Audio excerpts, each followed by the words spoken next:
Morning friends, నేను మీ సాయి మల్లేష్ మాట్లాడుతున్నాను. ముందుగా మా ఛానల్ సబ్స్క్రైబ్ చేసి లైక్ చేసి షేర్ చేయండి. అదేవిధంగా ఈరోజు వార్తలోని ముఖ్యాంశాలు తెలుసుకుందాం. వెలుగు దినపత్రిక, కేంద్రంలో పేదల ప్రభుత్వం తెస్తాం, కొంతమంది ధనికుల కోసమే మోడీ పనిచేస్తున్నారు. రాహుల్ గాంధీ. కాంగ్రెస్ పవర్లోకి వస్తే దేశమంతా కులగణన, రిజర్వేషన్ల పెంపు, రైతులందరికీ రుణమాఫీ, పేదింటి మహిళలకు ఏటా ₹1,00,000, నిరుద్యోగులకు ఏడాది పాటు ఉద్యోగ శిక్షణ, ₹1,00,000 సాయం, రాజ్యాంగాన్ని ధ్వంసం చేసేందుకు బీజేపీ ఆర్ఎస్ఎస్ ప్లాన్, ధనికులకు 16 లక్షల కోట్లు మాఫీ చేసిన మోడీ పేదలకు ఎందుకు రుణమాఫీ చేయలే, రిజర్వేషన్లను ఎత్తేసేందుకు బీజేపీ కుట్ర, ఎస్సీ ఎస్టీ బీసీలు అప్రమత్తంగా ఉండాలని సూచన. నిర్మల్ గద్వాల జిల్లా ఎర్రవల్లి చౌరస్తాలో జనజాతర సభల్లో ప్రసంగం. ఈ విధంగా కేంద్రంలో పేదల ప్రభుత్వం తెస్తామని కొంతమంది ధనికుల కోసమే మోడీ పనిచేస్తుంది, బీజేపీ ప్రభుత్వం పనిచేస్తుంది అన్నట్టుగా రాహుల్ గాంధీ వివరించారు. ఇక్కడ నిన్న జరిగిన ఎన్నికల ప్రచారంలో భాగంగా తెలంగాణ రాష్ట్రానికి రాహుల్ గాంధీ వచ్చి ఈ విధంగా ప్రసంగించడం జరిగింది. కాంగ్రెస్ ప్రభుత్వం కేంద్రంలో పేదల ప్రభుత్వం తెస్తామన్నట్టుగా ఆయన రాహుల్ గాంధీ మాట్లాడారు. ఈ విధంగా కాంగ్రెస్ పవర్లోకి వస్తే దేశమంతా కులగణన, రిజర్వేషన్లను పెంచుతామన్నట్టుగా ఇక్కడ ఆయన మాట్లాడుతున్నారు. రైతులందరికీ రుణమాఫీ, పేదింటి మహిళలకు ఏటా ₹1,00,000 రుణమాఫీ చేస్తారంట. రైతులందరికీ ఏటా ₹1,00,000 మహిళకు, పేదింటి మహిళకు ఇస్తారంట. నిరుద్యోగులకు ఏడాది పాటు ఉద్యోగ శిక్షణ, ₹1,00,000 సాయం, రాజ్యాంగాన్ని ధ్వంసం చేసేందుకు బీజేపీ కుట్ర పన్నుతున్నదని ఇక్కడ రాహుల్ గాంధీ మాట్లాడుతున్నారు.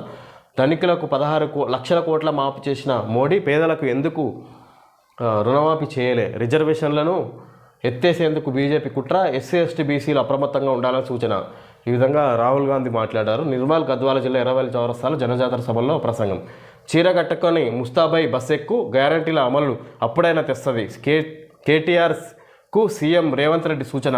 జోగులాంబ సాక్షిగా ఈ నెల 9లోగా రైతు భరోసా, ఆగస్టు 15 లోపు 2 లక్షల రుణమాఫీ చేస్తాం, ప్రభుత్వాన్ని పడగొట్టే కుట్రలు చేస్తున్నారు. గద్వాల జనజాతర సభలో సీఎం ప్రసంగం. ఈ విధంగా సీఎం జనజాతర సభలో ఈయన మాట్లాడడం జరిగింది. రేవంత్ రెడ్డి కూడా ఈ విధంగా కేటీఆర్ని ఉద్దేశించి చీర కట్టుకొని బస్సు ఎక్కువ, మా హామీల అమలు తెలుస్తుంది నీకు అన్నట్టుగా ఆయన మాట్లాడుతున్నారు. ఈ విధంగా జోగులాంబ సాక్షిగా ఈ నెల 9లోగా రైతు భరోసా అందిస్తామని ఆయన మరోసారి మాట్లాడారు. అదేవిధంగా ఆగస్టు 15లోపు రుణమాఫీ కూడా చేస్తామన్నట్టుగా రేవంత్ రెడ్డి తెలియజేసిండు. ప్రభుత్వాన్ని పడగొట్టే కుట్రలు చేస్తున్నారని రేవంత్ రెడ్డి మాట్లాడుతున్నారు. ఇక్కడ ఇండియా కూటమికి 57 సీట్లే, అవినీతి లేని మోడీ ఒకవైపు, కోటీశ్వరుడైన రాహుల్ మరోవైపు, ఎవరు కావాలనో ప్రజలే ఆలోచించుకోవాలి. అమిత్ షా. ముస్లిం రిజర్వేషన్లు రద్దు చేసి బీసీ ఎస్సీ ఎస్టీలకు అందిస్తాం. అయోధ్య రామాలయ ప్రారంభానికి పిలిస్తే రాహుల్ సోనియా ఖర్గే ఎందుకు రాలే, ఓవైసీలకు కోపం వస్తుందన్న భయంతోనే దూరంగా ఉన్నారు. రాష్ట్రాన్ని కేసీఆర్ బర్బాద్ చేసిండు, అదే బాటలో రేవంత్. రాష్ట్రంలో 10కి పైగా ఎంపీ సీట్లు గెలుస్తామని ధీమా. కాగజ్ నగర్, నిజామాబాద్, హైదరాబాద్లో ఎన్నికల ప్రచారం. ఈ విధంగా ఇండియా కూటమికి 57 సీట్లే కాంగ్రెస్ను ఉద్దేశించి మాట్లాడుతున్నారు. ఇండియా కూటమి అంటే 57 సీట్లే రాబోతున్నాయి దేశవ్యాప్తంగా అని అమిత్ షా మాట్లాడుతున్నారు.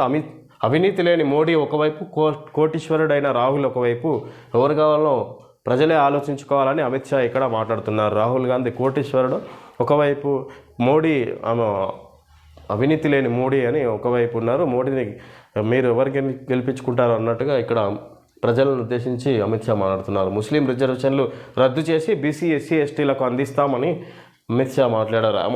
అయోధ్య రామాలయ ప్రారంభానికి పిలిస్తే రాహుల్ సోనియా ఖర్గే ఎందుకు రాలే, అయోధ్య రామాలయ ప్రారంభానికి రాహుల్ గాంధీని, సోనియా గాంధీని, ఇక్కడ ప్రియాంకని ఖర్గేని పిలిస్తే ఎందుకు రాలేదు అన్నట్టుగా ఇక్కడ అమిత్ షా ప్రశ్నిస్తున్నారు. ఓవైసీలకు కోపం వస్తుందన్న భయంతోనే దూరంగా ఉన్నారు. రాష్ట్రానికి కేసీఆర్ రాష్ట్రాన్ని కేసీఆర్ బర్బాద్ చేసిండు, అదే బాటలో రేవంత్ కూడా ప్రవర్తిస్తున్నాడు, పనిచేస్తున్నాడు అన్నట్టుగా ఈయన మాట్లాడుతున్నాడు. రాష్ట్రంలో 10కి పైగా ఈసారి ఎంపీ సీట్లు తెలంగాణ రాష్ట్రంలో 10కి పైగా గెలవబోతున్నాం అన్నట్టుగా అమిత్ షా ఇక్కడ ధీమా వ్యక్తం చేసినట్టుగా ఇక్కడ సభల్లో మాట్లాడారు. ఈయన రాష్ట్రానికి నేడు నడ్డా, ఎల్లుండి మోడీ. ఈరోజు నడ్డా రాష్ట్రానికి వస్తున్నట్టుగా ఇక్కడ ఇచ్చారు. అదేవిధంగా ఎల్లుండి మోడీ వచ్చి ప్రచారంలో పాల్గొన్నట్టుగా తెలుసుకోవచ్చు. కాంగ్రెస్ సర్కార్ కొసముట్టది, వాళ్ళు ఎక్కువ ఇస్తారని అత్యాశకు పోయి ప్రజలు ఓటేసిండ్రు. కేసీఆర్. ఎన్నికలు ఎప్పుడొచ్చినా మళ్ళీ వచ్చేది మా ప్రభుత్వమే. కరెంటు కోతలతో 1000 కోట్ల పరిశ్రమ మద్రాసుకు తరలిపోయింది. తంబాకు నములుడు తప్ప బండి సంజయ్కి ఏం తెలుసని వ్యాఖ్య. కరీంనగర్, జగిత్యాల జిల్లాలో ప్రచారం. ఇక్కడ కరీంనగర్ బండి సంజయ్ ఉన్నట్టుంది, అక్కడ నియోజకవర్గంలో ఆయన ఉద్దేశించి మాట్లాడారు కేసీఆర్. ఇక్కడ తంబాకు నమ్ముడు తప్ప బండి సంజయ్కి ఇంకేం తెలుసు అన్నట్టుగా ఆయన మాట్లాడారు. కాంగ్రెస్ సర్కార్ కొసముట్టది, వాళ్ళు ఎక్కువ ఇస్తారని అత్యాశకు పోయి ప్రజలు ఓటేసిర్రు అని కేసీఆర్ ఇక్కడ మాట్లాడారు. కరెంటు కోతలతో 1000 కోట్ల పరిశ్రమ మద్రాసుకు తరలిపోయిందంటే ఇక్కడ మద్రాసు తమిళనాడుకు సంబంధించి ఇక్కడ రాజధాని ఈ విధంగా కేసీఆర్ మాట్లాడారు. హైదరాబాద్లో హీట్ ఐలాండ్స్ 7 ప్రాంతాల్లో ఉన్నట్టు తేల్చిన హైదరాబాద్ అర్బన్ ల్యాబ్ రీసెర్చర్లు పటాన్చెరు, బండ్లగూడ, గచ్చిబౌలి, మైలార్ దేవుపల్లి, బిఎన్ రెడ్డి నగర్, మన్సూరాబాద్, హయత్ నగర్లో అసాధారణ ఉష్ణోగ్రతలు, ల్యాండ్ సర్ఫేస్ టెంపరేచర్లు 48 నుంచి 49 డిగ్రీల దాకా పెరిగిపోతున్న కాంక్రీట్ నిర్మాణాలు, పొల్యూషన్ ఎఫెక్ట్, చెట్లు కొట్టేయడంతో పెరుగుతున్న వేడి పేదలపైనే ప్రభావం. ఈ విధంగా హైదరాబాద్లో హీట్ ఐలాండ్స్ 7 ప్రాంతాల్లో ఉన్నట్టు తేల్చిన హైదరాబాద్ అర్బన్ ల్యాబ్ రీసెర్చర్లు ఇక్కడ ఏరియాల పేర్లు ఇచ్చారు. ఇక్కడ పటాన్చెరు, బండ్లగూడ, గచ్చిబౌలి, మైలార్ దేవుపల్లి, బిఎన్ రెడ్డి నగర్, మన్సూరాబాద్, హయత్ నగర్ అసాధారణ ఉష్ణోగ్రతలు అంటే సాధారణ ఉష్ణోగ్రతలు కాకుండా అసాధారణంగా హై టెంపరేచర్లు నమోదవుతున్నాయి. ఇక్కడ 48 నుంచి 49 డిగ్రీలు అక్కడ వివిధ ప్రాంతాల్లో ఇక్కడ చెట్లు కొట్టేయడము, పెద్ద పెద్ద బిల్డింగ్ల నిర్మాణాల ద్వారా ఇక్కడ ఈ విధంగా పెరుగుతుందని ఇచ్చారు. రాష్ట్రంలో గాలివాన బీభత్సం, ఉరుములు మెరుపులతో వడగండ్లు, ఉమ్మడి వరంగల్, నల్గొండ, ఖమ్మం జిల్లాల్లో చల్లబడ్డ వాతావరణం, ఈదురుగాలులకు నేలకొలిన చెట్లు, ఎగిరిపడ్డ ఇండ్ల పైకప్పులు, ఫస్ట్ టైం 47 డిగ్రీలు దాటిన ఉష్ణోగ్రత, టీచర్ కొట్టిన దెబ్బలు నా జీవితాన్ని మార్చాయి, ఒకప్పుడు పిల్లలపై చేయి చేసుకోవడం సాధారణం సిజేఐ, ఇప్పుడేమో తీవ్రంగా పరిగణిస్తున్నారు, 5వ తరగతిలో ఇచ్చిన పనిష్మెంట్ను గుర్తు చేసుకున్న జస్టిస్ చంద్రచూడ్. మార్పు అన్నారు, మనల్ని ముంచారు, దగాపడ్డ యువత, 4000 నిరుద్యోగ భృతి ఇయ్యలేదు, ఉద్యోగాలకు ఊసేలేదు, గోసపడుతున్న రైతు, 2 లక్షల రుణమాఫీ చేయలేదు, 15,000 రైతు భరోసా అందించలేదు, కష్టాల్లో ఆడబిడ్డ, నెలకు 2,500 మాట లేదు, ఉచిత స్కూటీ తులం బంగారం జాడలేదు, అడ్రస్ లేని పెన్షన్లు, ఇండ్లు 4,000 పెన్షన్లు ఇయ్యలేదు, ఇండ్ల పట్టాలు అందించలేదు, ప్రజలను దొంగ హామీలతో మోసం చేసే వాళ్లకు బుద్ధి చెబుతా, మాట మీద నిలబడే మన మోడీని గెలిపించుకుందాం, మరోసారి మన మోడీ సర్కార్. ఈ విధంగా ఈరోజు వార్తలు ఇవ్వడం జరిగింది. ఓకే ఫ్రెండ్స్, ఈరోజు ముఖ్యాంశాలు తెలియజేయడం జరిగింది. Thank you friends.